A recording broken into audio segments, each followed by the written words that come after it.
Hey strangers, welcome to the strange universe, where it's not about becoming someone new, but about remembering who you have always been. Don't you find it strange that we rush through our days always chasing that next thing? Yet rarely do we stop to notice what's pregnant with life all around us. It's like we wait for big breakthroughs, for grand signs, for miracles to shake the ground beneath our feet, while the real magic quietly lives in the ordinary. Well, stick with me till the end of this video because I think it'll make a little bit more sense. But first, you know the deal. The world is a strange place. It keeps us sick, it keeps us busy, and it keeps us distracted. So right now, we're going to go ahead and do the cosmic reset. In a moment, we're going to take in a deep breath. We're going to think about what's been weighing us down, maybe a bill, maybe a fight, or a mistake you just can't stop playing in your mind. So go ahead and take in that deep breath and think of a thought that's weighing you down, a bill, a fight, that thing that's made you frown, and I want you to wrap it in that breath and release it. Perfect. Okay, now that we're present, let's talk about miracles in the ordinary. What if the universe has actually been speaking to us all along, constantly, not through lightning bolts or thunderstorms, earthquakes, the so-called acts of God, but instead through the sparkle in a child's eye? The wind as it sings softly through the trees, or the way your dog greets you like you're the only thing that matters in the whole world. We've been taught from childhood to look for the divine in temples and churches and synagogues, or maybe in books up there in the distant heavens. But what if the divine has been hiding in plain sight, waiting for you to slow down and to really just pay attention? In a world that's moving faster than ever, we've grown numb to miracles. We've been conditioned by society to seek purpose in a world that is increasingly complex. So we overlook the sacred in the simple. The ordinary, it just becomes like background noise. Sunsets, laughters, leaves falling, strangers smiling, our own heartbeat, our breath. We swipe past them as if they're not even happening. We're stuck to our phones. Eyes down, our hearts are closed. Like ants, we're on a mission. And in doing so, we miss what ancient wisdom teachers have always tried to remind us, that everything in the universe and every moment is a doorway, it's an invitation to the divine. And this isn't just poetic, it's actually quite practical. When we lose touch with the present, we disconnect from the divine source within ourselves and within all beings. And then we begin to feel empty, unfulfilled. We search for meaning in things, titles, status, while the meaning is quietly unfolding before us in each passing moment.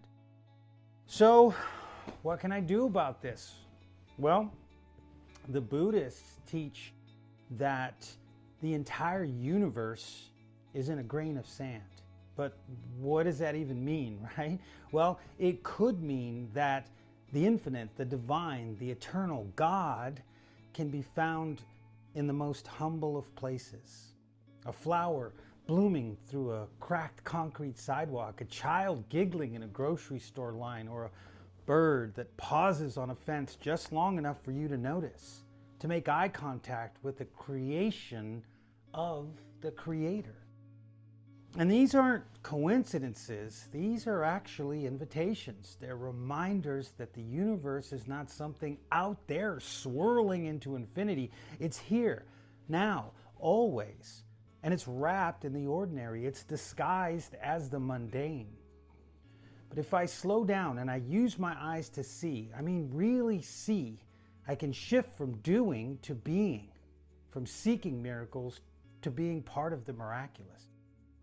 And here's the strange truth. The divine, it lives in every man and woman, in every child and animal, in every act of presence. It's there. But only if we see it, if we stop doing and start being. So how do we reconnect with this quiet, miraculous part of life? Well, here's a powerful action step that I try to practice. And if you do it, you just may see some results. I try to choose one moment in my day, just one, and I try to become fully present. Usually it's in a busy or uncomfortable location.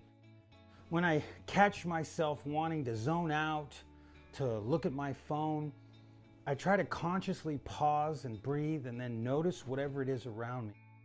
I try to ask myself, what do I hear? You know, is it the wind? Is it birds? Is it laughter? I mean, anything will do. And then I ask myself, what do I see? A person's face, a picture on a wall, or the dust particles that are dancing like galaxies in the rays of a light coming through the blind. Anything at all will do. It's really that simple. I just try and let everything be exactly as it is. I don't try to rush it. I don't try to label it or judge it. I just notice. And then I ask myself, could this be the divine in disguise? Now, I've found that the more that I do this, the more I begin to feel the aliveness of life itself. Everywhere, in every building, on every walk I take, and in each moment, it's never not there.